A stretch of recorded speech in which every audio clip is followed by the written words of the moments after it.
Good morning, nerds. I've got a special treat for you today. We have Mo and Patrick from Abstract.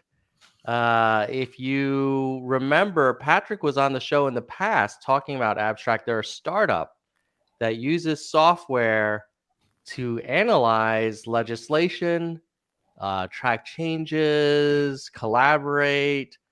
And so, given all of the brouhaha over the PACT Act, this is the burn pits kind of veterans health bill, and the battle between Jon Stewart and Ted Cruz, I thought, oh, well, maybe this would be something that the Abstract guys would be able to shed some light on. And so we're going to get into that and basically unpack what we can find to substantiate the different narratives. The good news is that the Senate did finally vote to approve it.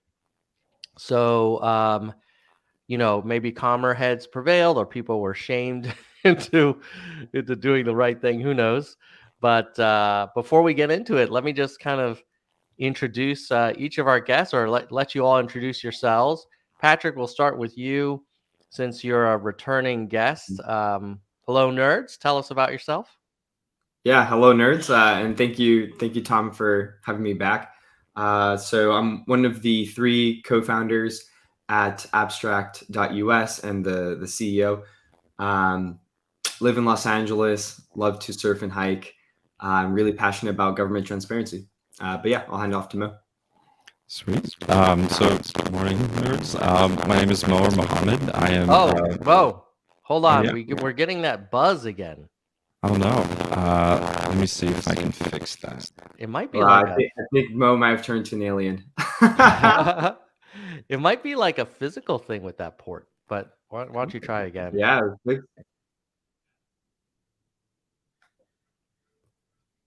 Let's see. He is our CTO, so I have faith that this will. Yeah, I have a feeling he's going to his laptop mic. Is it a little better now? Yeah. There you go. Yeah. Lovely. All right. I'm an expert in last second fixes, so that's one thing. But yeah, morning, nerds. My name is Mo Mohammed. I am the second of the three co-founders of Abstract, and I'm the CTO. So I'm in charge of anything in terms of engineering, data, things that need to be built, fixed, maintained, and just a pleasure to be here and excited to go through one of our first visualization projects. So excellent. All right. So before we dig in, and you guys will have a little share button in the bottom of your screen, so you can we'll let you show us what you dug up. But before we do that, for those of you who aren't familiar with this debate, let me give a little bit of background, and then we'll show some video, and then we'll dig into the nerd kind of analysis. The background is that many veterans who served in the Iraq War, I'm not sure if it also covers Afghanistan, but certainly I think in the Iraq War, they had this process called burn pits, where they would burn all kinds of materials that we later found created a number of health issues for service people. And this act was meant to provide for healthcare for these veterans who are still living with these kind of chronic conditions as a result of service to, the military and to the country. And they're just following orders. And so there was a bill, and it actually initially got voted on in June and had pretty strong bipartisan support, like over 80 people. So 30 plus Republicans voted for it, including, I think, Ted Cruz.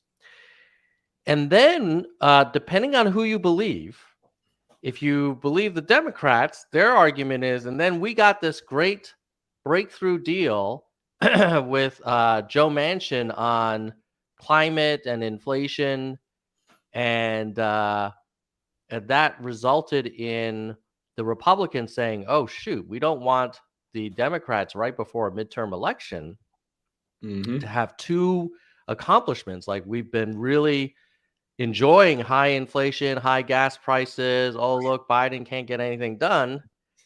And then you get like a veterans healthcare bill, and you have a pro-climate bill and closing tax loopholes on corporations. Like, this is not the story Republicans want to tell. So then, if you believe the Democrats, they would say that's why the Republicans suddenly pulled support from the Veterans Health Bill for the PACT bill.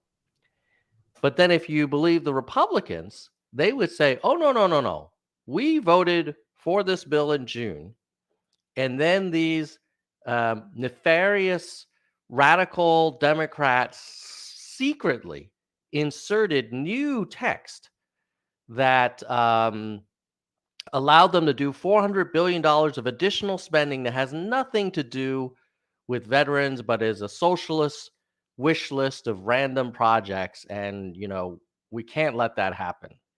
So that's a little bit of the background. And then eventually, just a few days ago, the bill was passed. But let's now go into a little bit of the sparring between two very interesting characters, Ted Cruz and Jon Stewart. And then we're going to go to Mo and Patrick to get maybe like the nerds approach, which is, well, let's look at the documents that are available. Because one of the best things that I think Abstract is doing here is that you'll hear both parties, Ted and Jon, talk about, well, the bill says this, and then the other person says, no, the bill doesn't say that.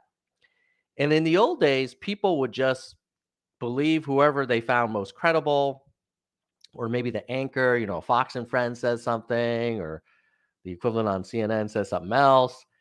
But nobody actually reads the bill because, there are hundreds of pages long, and we're all busy, and it's in legalese. But, maybe someday, maybe today, you can use software to highlight the kind of important things, and then we can go back into it. So let's start with the setting it up, and then we'll get to Mo and Patrick. So first, we'll start with Ted Cruz, who basically explains why they couldn't vote for it after they voted for it. Okay, here we go. Jon Stewart just came up on Capitol Hill, and he talks. He spoke.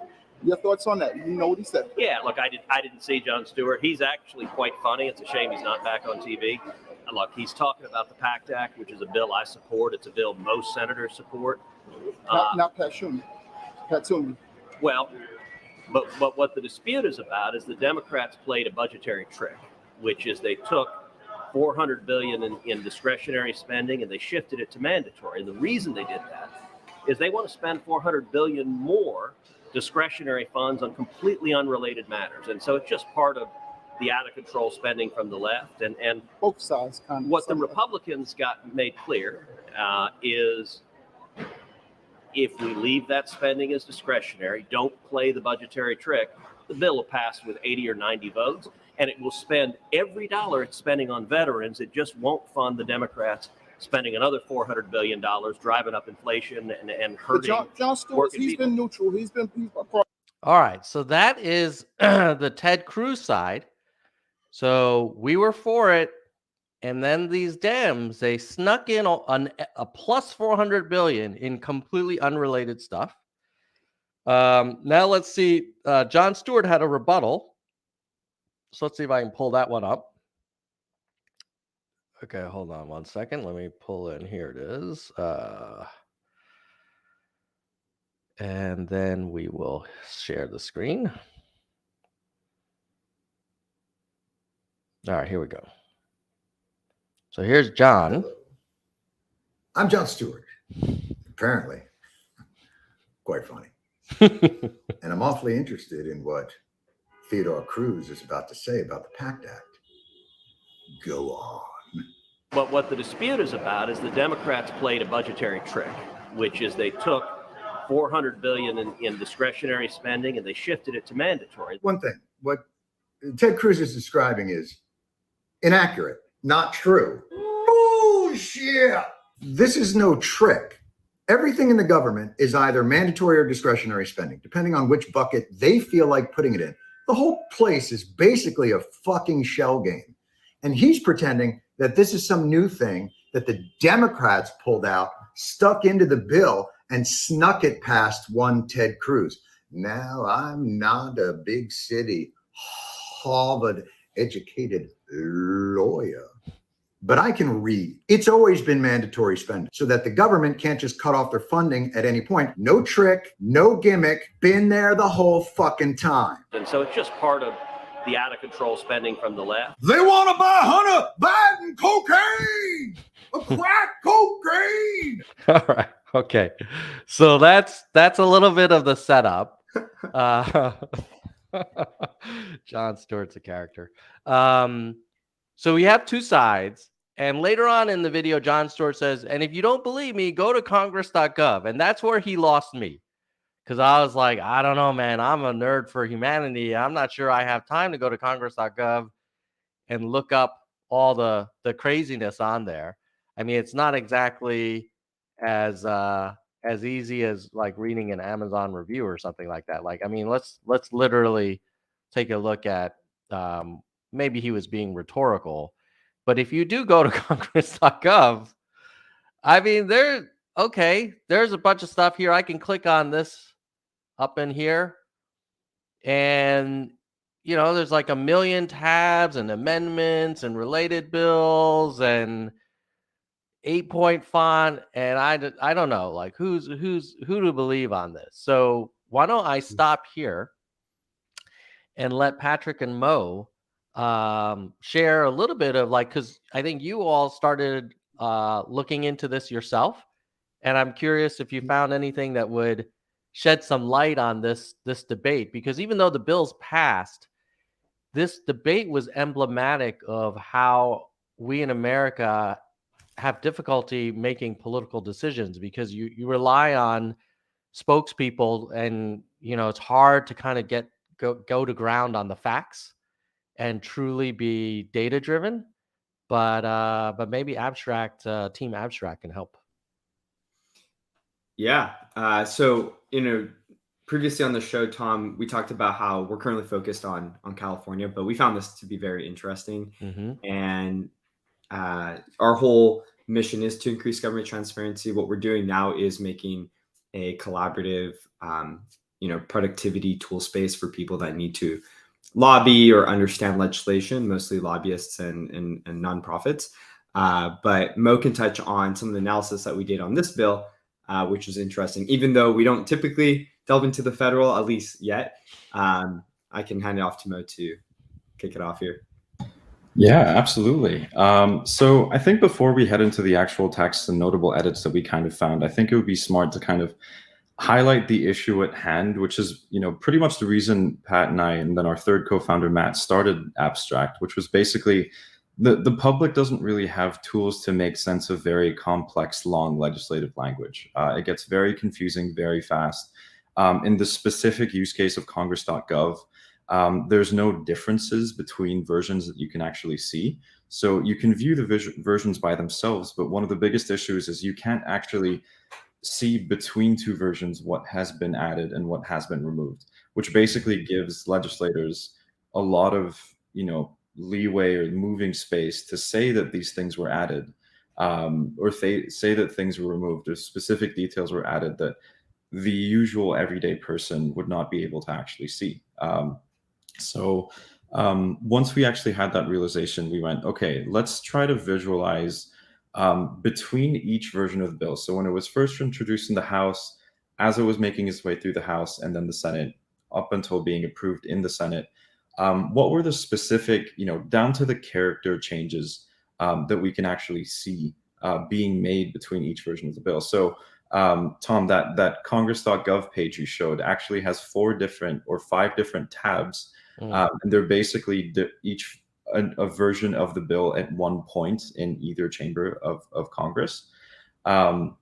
So one thing we did is we said, okay, we'd like to look at these versions, the raw texts of these versions, and see what we can do to visualize the, as I mentioned, like character level differences that happen, to see where this added spending is made, where, if anything, has been restructured to the point where things are basically, changed in terms of semantic meaning, like meaning within the sentence itself, so on and so forth. And, before I kind of dive into that, just a quick disclaimer that the nice thing about this is that all this data is publicly available, and then our visualization of it is also publicly available, which is great.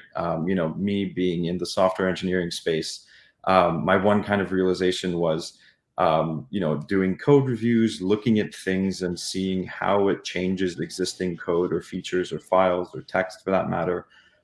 That's something that we do on a daily basis. I mean, we use a lot of very, very powerful platforms like GitHub, GitLab, all these like Git-based platforms to see, what exact change down to a semicolon or a period made that can potentially break our entire product. So when we saw that the obstacle or the issue at hand is basically the fact that we don't have that tool in Congress.gov, we kind of put two and two together, and we just said, okay, this is awesome. Let's try to see how we can model that page of the different versions of texts of this bill and move it into a publicly explorable GitHub page where you could see the character differences that kind of happen. The one kind of pillar or source of truth that we kind of went off of was we didn't want to simplify it too much, because our belief on our end, on Abstract's end, is there's only so much simplification that you can do before you start diluting the facts.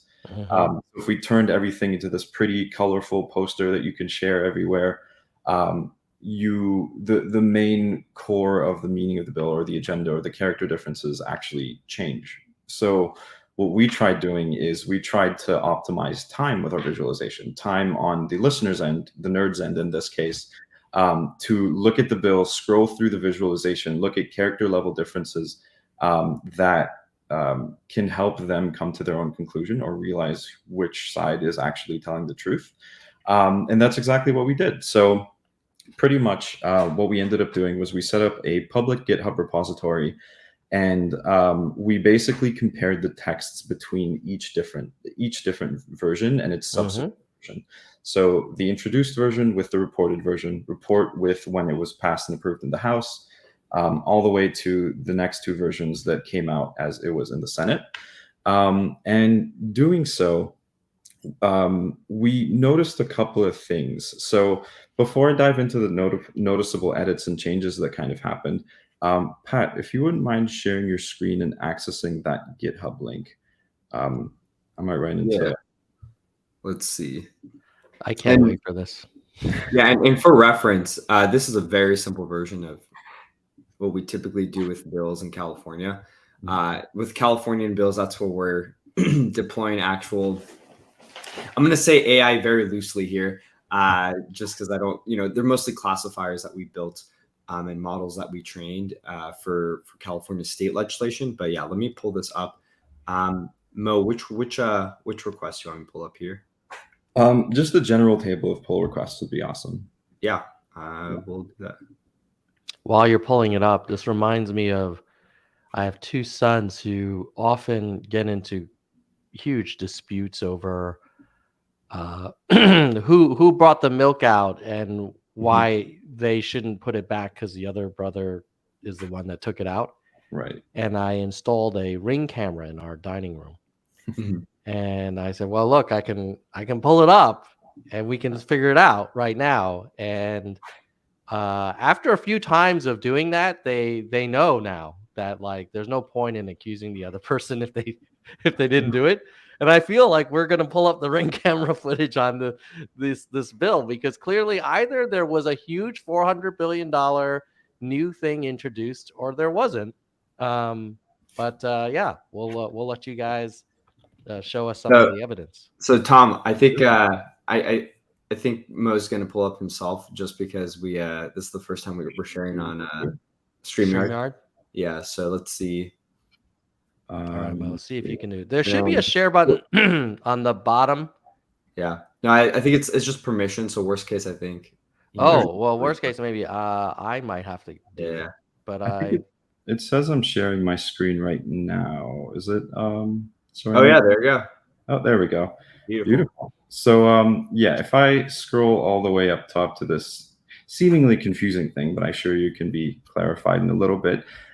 This is the GitHub repository that we've set up. And as you can see, it's just a series of pull requests. So for anyone who might not be well acquainted with GitHub in this case, pull requests are basically requests for changes to an existing code that allows a manager or developer to kind of look through the text differences and see what changes in the code to spot any potential vulnerabilities that might be introduced, or bugs or anything new that's introduced that would affect the code in a bad way. So it being a text comparison thing boiled down pretty much.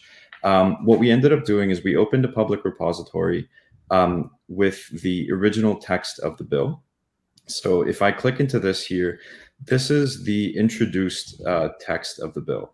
So as you can see, it's very long. It's in the same format as you'd normally see on congress.gov. Nothing too special right there. But if you click on the pull requests tab, what you can see is there's pretty much quote unquote modifications made to the bill, which is just the subsequent version, which will allow us to see what exactly changed. So for the sake of example, we'll look at a smaller one here, which is the differences between the introduced and the reported in House versions. What we see here is pretty much something that's still long, still very scrollable, nothing that's not solvable with time on, again, the nerd's end to kind of read through the actual language in a much more, in a cleaner way to tell you what exactly changed and what didn't.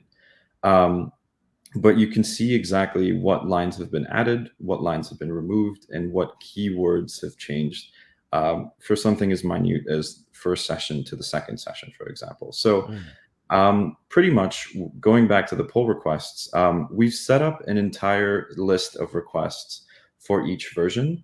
And looking into them, we saw, most of, so two of the specific requests between when it was approved in the House and when it was placed on the Senate calendar, and then when it was introduced in the House and then reported in the House, they had very, very minimal changes, like changing the actual, the headers of the bill, maybe the sponsors, adding more sponsors, adding a couple of footers. So there wasn't anything significant that we saw there. But if we kind of look at the dates of when these versions came out, and seeing that, the one that was basically placed on the Senate calendar came out on May 25th, and then it was actually engrossed or passed in the Senate on June 16th. Most of the controversy that we see is relative to that specifically. So that's one thing we wanted to say. So if we look at the text differences between these two versions, what was actually added or changed that made all this controversy happen in the first place? So while we are going to walk through a couple of things right now, one thing I can do is I can share the link with everyone on here. So if you ever want to take the time to go through it, read it, take all the time you need to see what exactly changed in each version of the bill, just to see, what conclusions you can come to yourself. That's something that's always definitely highly encouraged. But starting off with this version specifically, we see the typical version change, names, titles changing, headers changing. But when you think of the main issue of this bill, is increased spending, right? Whether spending hundreds of billions of dollars is something that's necessary, that's worth the sacrifice for the economy, whatever it may be, to make sure that our veterans who fought for our freedom get the healthcare they deserve stateside.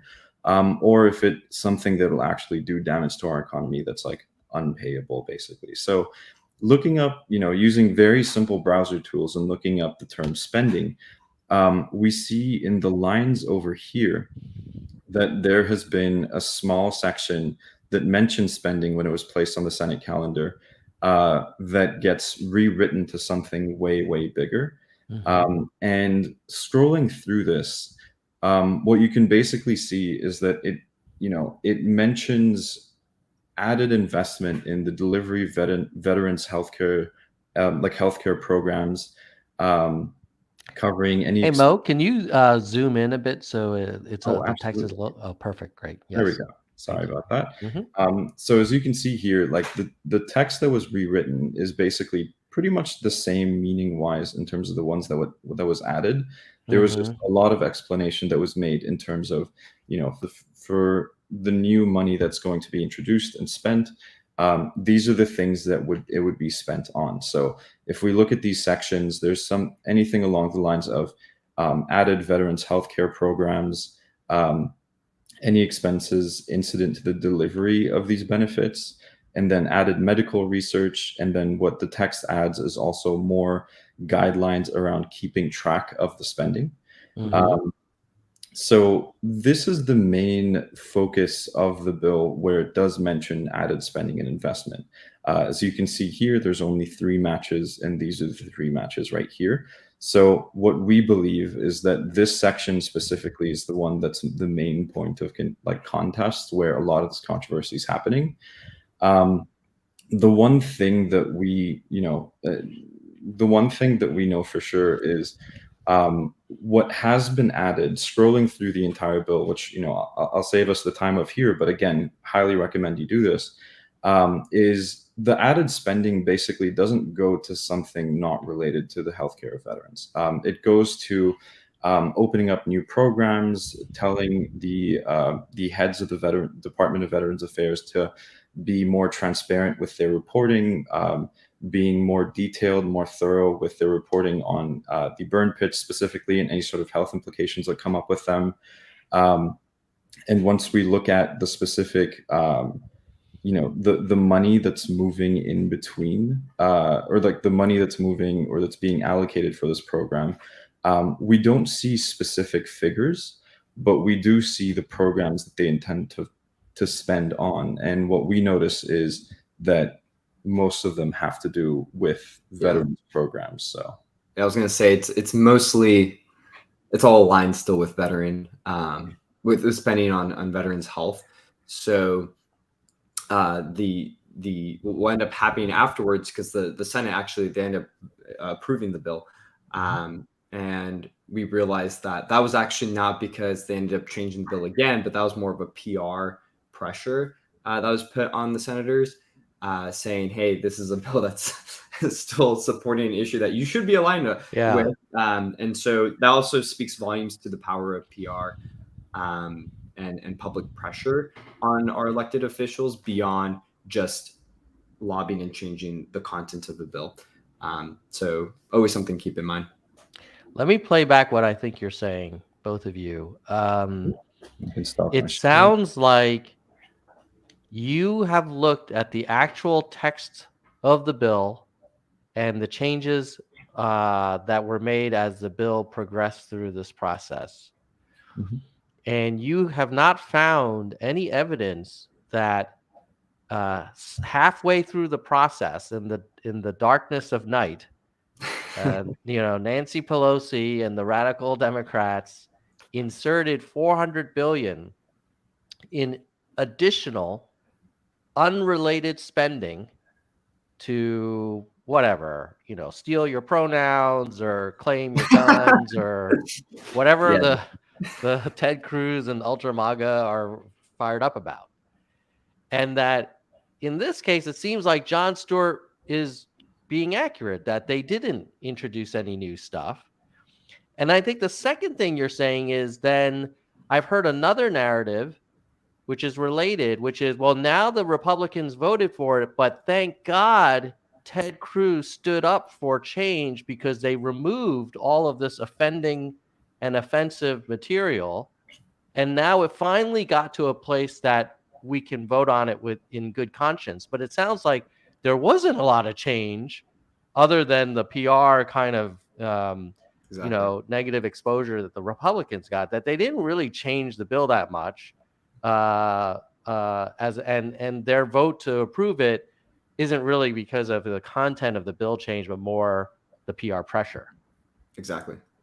Yeah, I mean, that's like an unseen part of politics that usually happens, where it's basically rooted in the text, which calls for the need of like things that, Pat and I at Abstract are building, which is the visualization, the making sense of things that an everyday person wouldn't be able to make sense of.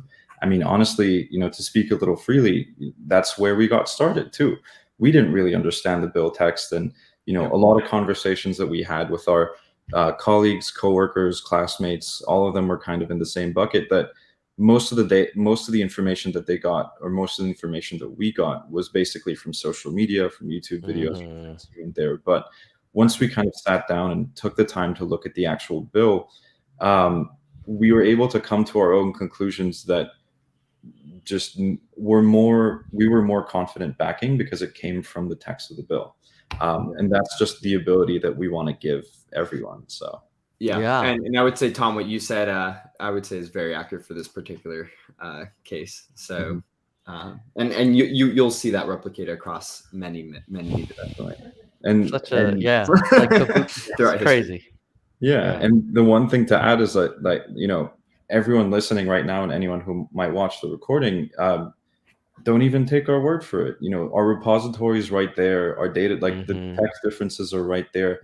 Click through them, take the time, take 30 minutes to scroll through each of the differences. You'll see sections about entire programs being removed. You'll see hundreds of lines of guidelines for annual reports being edited and made. There could be some nuggets of information there, but just skimming through it, everything seems very, very relative to the system that should be in place for the delivery of better benefits for veterans. So I love it. This is like technology enhanced fact checking. I hope a lot of people who are watching this will like and share it, because and if you are on the other side of the political aisle and you have evidence in the actual bills that were voted on by the House and Senate that shows this $400 billion proposed stash of spending, you know, to subsidize more Priuses or whatever it is that you're worried about, show us, you know, don't just say it, but show the evidence and put a link in the comments below. Hopefully the link is to an official site. It can't be to like an InfoWars editorial or something like that. You know, as much as I've seen people share those as quote unquote sources. But this is great. We should have you all back on the show in the future. I think people will really benefit from just keeping it real nerd style here. Yeah. And then there's going to be some probably interesting bills in California that we could talk about as well, since it's always in some ways this like incubation lab for things that eventually happen at the federal level. So excited to get you guys back on, and really appreciate you taking the time. I mean, you're doing a service to the country. Like nobody paid you to do this, and of course, you know, obviously it helps Abstract get the word out about what you all are doing. But you took the time to look into something that people care about, and you did it in a dispassionate, like, hey, just the facts, ma'am, kind of way. And that's awesome. So thank you for doing that. Anything else you want to share before we wrap up? Major props to Mo for a lot of the undertaking for this specific project. Again, it's like our main focus is on California, so we were like, hey, we want to do like a special favor for Tom, because I think this is really important. If we do talk about California bills again soon, we'd love to join the show again, because that's where we really have tech and insights and visualizations built out for the implications on what's going on the state level. So we'd love to. Yeah. What's an upcoming California bill that you think is kind of interesting that might be relevant nationally? Oh, that's a loaded question. Let's see. There's one on psychedelics. That's going to be interesting. Yeah, there's one out there that's going to be basically decriminalizing, or like allowing for more spending on the research of psychedelics. That's SB 519. One big issue in California is housing. So there's SB 9 and SB 10 that I think are on the on the chopping block. Or definitely a lot of people are paying attention to it. From looking at our like data insights, one thing we're noticing is that companies like Zillow, Facebook, and the Chan Zuckerberg initiatives are people that are actually involved in the SB 9 and SB 10 process. So it is like it has a lot of money behind it on both ends, trying to fight for it to pass. So it's definitely going to be very, very interesting seeing what the fate of that is. But there is one more thing I'll add to what Pat said is, our wheelhouse is definitely California, but this is stuff that as engineers, we just really, really love to do. using tools that we have to visualize data for everyone. We're very open to feedback, and not because we're all nerds here. Like, the one thing I'll say is, like, the most exciting part of our day is when we're proved wrong, right? Because it means that someone came up with something better that we can go off of to build better things, to find better insights. And the nature of that, put with the nature of politics and changes and insights coming from legislative text, is just going to create, I think, a very, very awesome community for everyone. So excited to be a part of it. Yeah, brilliant. Well, you guys did great work here, and we'll definitely have you back to talk about some of the California legislation coming up. And I can't wait to see some of the data visualizations that you all talked about. And it'll be fun because we can set it up with, like, well, here's the narrative on Twitter and social media. But now let's actually see what's going on under the covers. Exactly. And that'll be fantastic. So thank you again for coming on. And with that, we'll say goodbye, nerds. All right. Goodbye, nerds. Thank you, Tom. Goodbye. All right. So that was super cool. Great to have the Abstract folks on the show. We'll have them back again for sure. I want to give a shout out to people who make this channel possible. Those are our channel members. So let's give a shout out to the people who help support our podcast hosting fees and some of our software licensing fees. I will say StreamYard is making this live stream possible. So thank you to StreamYard. Soldier One is our biggest member. And if you're watching this on YouTube, just click on the join link and you can be a member starting as low as $1.99. Soldier One supports us even more than that. And then at the VP level, we have Kristen Slevin and Bike. So thank you, Kristen Slevin and Bike for being great supporters of the channel. At the hardcore level, we have Gene, David, DK, Jekalego, Kirsch, Mr. History, Mona, Vaughn, Yang, Robert, Dean, Stat, Galessa, J. Perrin, AH, Dana, Jason, Parth, and Daniel. So thank you to our hardcore nerds. And then at our entry level, we have Lisa, Albert, Brandon, Arez, Sophia, Mike, Doris, Emerald, Ben, Rasta, James, Emma, Hui, Elizabeth, Ira, Shoni, Jameson, Doctor, William, Karen, Ardent, Zemery, Brittany, Wana, Warren, Lucky, Kevin, Nell, To Be, and Jeremy. And our youngest nerds who clicked that join link the most recently overall are Jeremy Salmons, To Be the Nija player, and Daniel Battelle. And our oldest nerds are Lisa, Jean, Kristen, Albert, Brandon, Arez, and Dave. So thanks, guys. If you have any topics you're curious about, hit me up in the chat before I wrap up. I'm happy to do a quick Ask Me Anything. While we're waiting for any of those, if there are any, let me just tell you a little bit about what I've been talking about on Twitter. And you can follow me on Twitter at Nerds for Yang. My username is Nerds for Humanity, but the handle is Nerds for Yang, since it's a 3-year-old handle. So let's see here. By the way, I just was showing my direct messages, but since I'm all for transparency, I'm trying to get Marcus Flowers to come on the show. He's running against Marjorie Taylor Greene. I was chatting with Brian Mannix, who was a OTP candidate, and I was thanking him for giving it his best shot. And then trying to get Matt Skidmore, Scott Santons onto the show.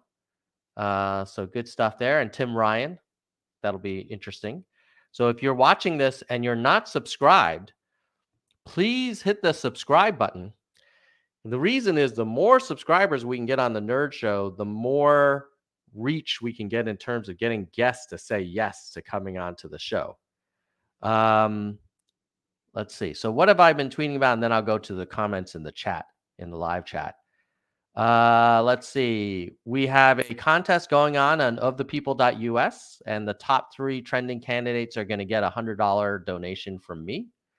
There's also a bug with the voting mechanism, so we're trying to fix that software bug in the next day or 2, hopefully. So thank you, Ian Schaefer, or one of our tech volunteers and co-founders, to looking into that. Oh, this is crazy. Yeah, I found this recent video of Marjorie Taylor Greene talking about January 6th. Just listen to what she says, because she's just like on a different planet. About it. I was upset that day. I was a brand new member of Congress. I'd worked very hard on objecting to Joe Biden's electoral college votes, because I believe that was my role and what I wanted to do, and I believe it's the right thing. I would do it today. I would do it tomorrow. But I was very upset. I never expected anything like that. And when it happened, I thought, this is Antifa. And no one can convince me it was so-called Trump supporters. Right. But, and we know there's a lot wrong there, and I cannot wait.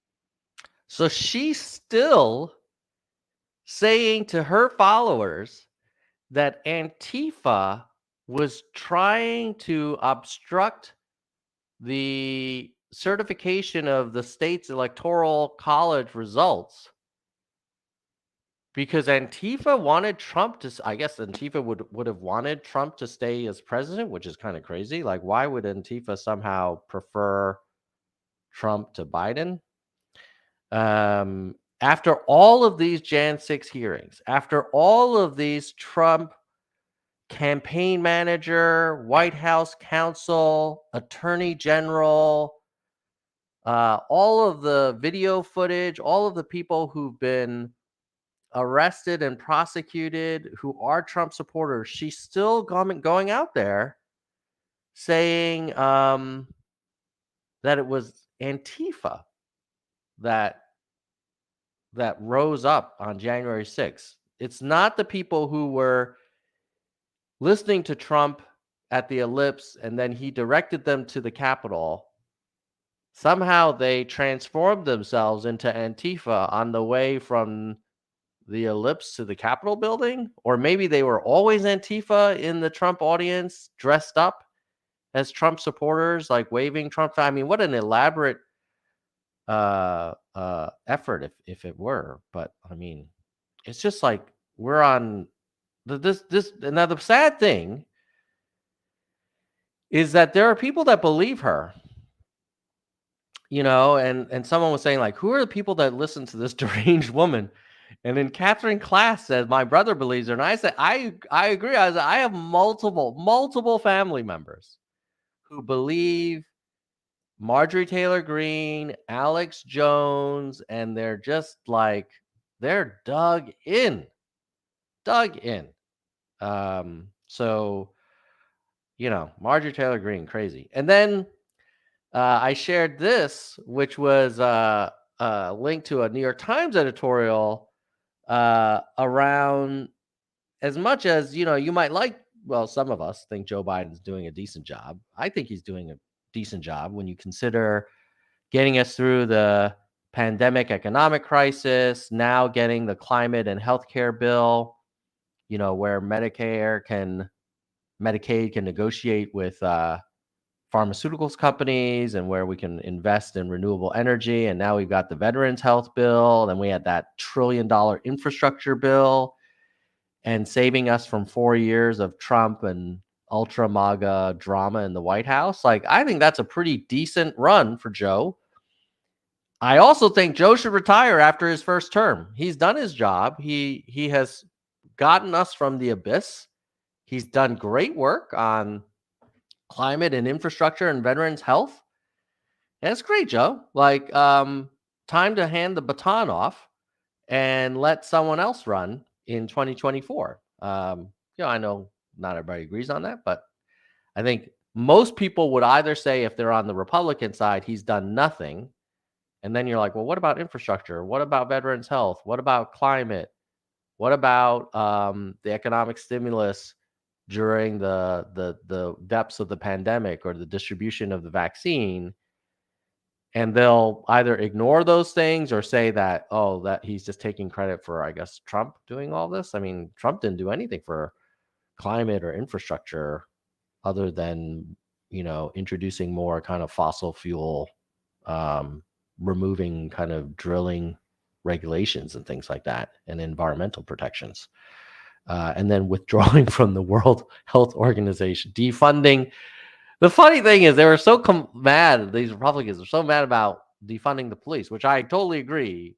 I was never a supporter of. But then they went ahead and defunded the WHO. It's like, in the middle of a pandemic, a worldwide pandemic, you're going to cut off oxygen to the World Health Organization? Like, that just seems a little cray-cray.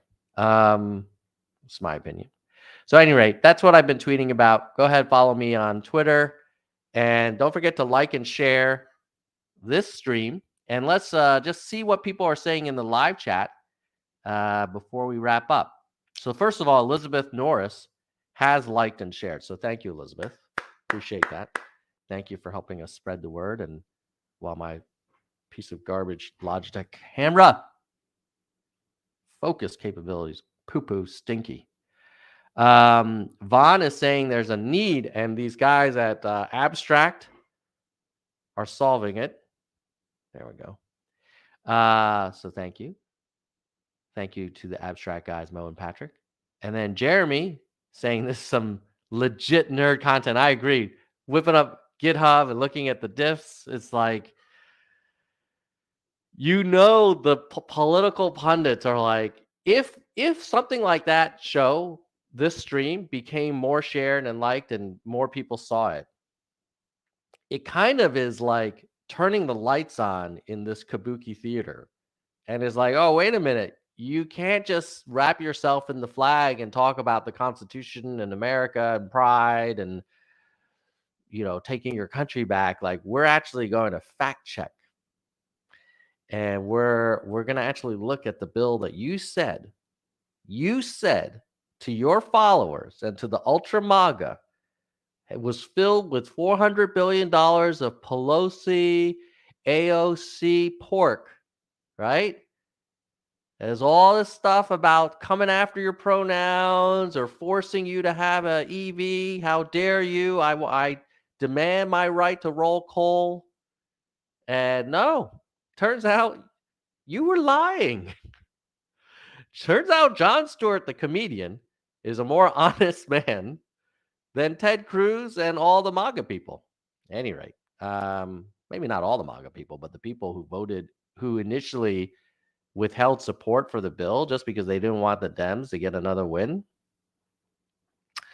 Medicine Wheels asking about the tribal gaming bill in California. I'll ask Patrick and Mo about that. Maybe we can consider that for a future topic.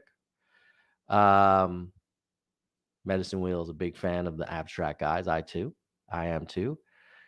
Thoughts about the Forward Party Unity slate for 24? That's a hot one. Okay. First of all, I will say, I think the case for a Forward Party presidential ticket is strongest if the Republicans and Democrats decide to do some kind of murder-suicide pact. And the Republican-Democrat murder-suicide pact would be nominating Donald J. Trump and Joseph, I think R. I'm not sure what Joe Biden's middle name is. Joseph Biden as their nominees. If we have Trump versus Biden in terms of the MAGA party and the Democratic Party, the case for a Forward Party becomes way stronger, because who in their right mind wants either Trump or Biden back in the White House for another 4 years? Like, of course, if I had to choose, I would choose Biden, but golly, I would just barely get there. It would mainly be a desire to protect us from another 4 years of Trump. So if you have Donald Trump, it's almost hard to say it. It's like you want to vomit. Donald Trump and Joe Biden, right? Whoops. On the ticket, on the ballot. And then you have a Forward Party ballot that has something like maybe I don't know. I mean, we've been talking about Jon Stewart. That'd be cool. But if you had like maybe it would be awesome to have an Al Franken, but then he'd effectively kiss his chances in the Democratic Party forever goodbye. But maybe because he kind of got hung out to dry by them anyway. Or you had like a Yang Whitman. That's interesting. So my view on the Forward Party unity slate is it's almost less important who the Forward Party picks, and it's more important how bad the Democratic and Republican parties pick. And if they pick bad enough, which I think the worst case would be Trump Biden. But if you had DeSantis Harris, God, that's not exactly an amazing option either. Then you create a lane for the Forward Party. Now, on the other hand, if it looks like Trump versus Newsom or Trump versus someone less than 60, some new generation. I mean, the fact that we're saying less than 60 is like new generation is crazy, but whatever. But get my point. If the Democrats put up someone decent, then it's going to be harder for the Forward Party, because then they're going to say, wait a minute, if we go for the Forward Party and somehow Trump sneaks in or DeSantis sneaks in, like, that's not great either. And unfortunately, right now, when we vote for our president, we don't have ranked choice voting. So there is a legit, quote unquote, spoiler risk. Now, some people will say, and I think they could have a good case, which is if you're constantly afraid of your own shadow, you're constantly afraid of the spoiler thing, you're basically saying you want this two-party duopoly to go on for another 10, 20 years or forever. And some people might say, I'd rather, okay, let's play this out. Would you rather spoil the election and get Trump for another 4 years, but as a result, have such a strong third party that the Democratic Party is forced to kind of move closer to the center, or there's some, grand coalition between the two parties, or actually, here's something I haven't heard that maybe just occurred to me.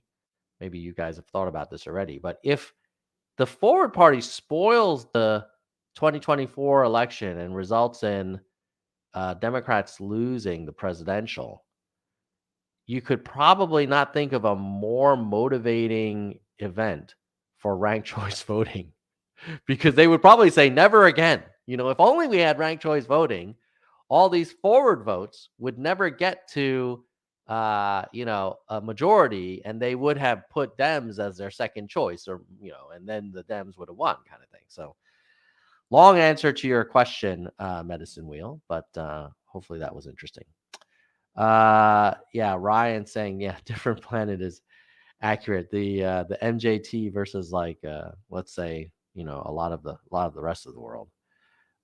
Daniel, a member who also helped us get that StreamYard sponsorship for this cost of this live stream.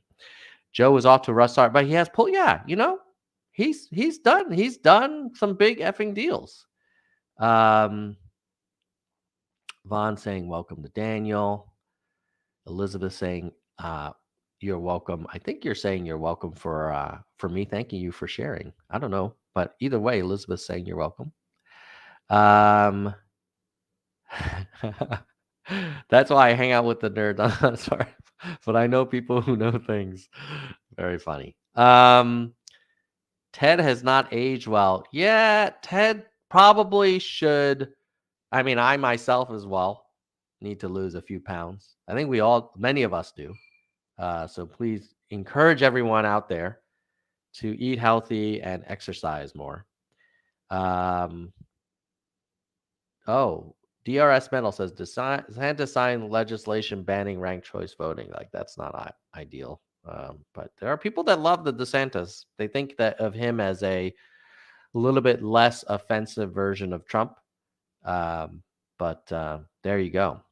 So with that, I'm going to say happy Sunday to everybody. I'm going to go spend rest of the day with my nieces who are in town from London, and my brother and sister-in-law as well. But I'm going to be watching the nieces and having the cousins all get together. We'll do some hiking today in beautiful Northern California. I hope you all have an amazing Sunday. Please like, share, and comment below if you have other topics you want me to get those abstract guys to talk about in the future. We'll be happy to take a look at it. Goodbye, nerds.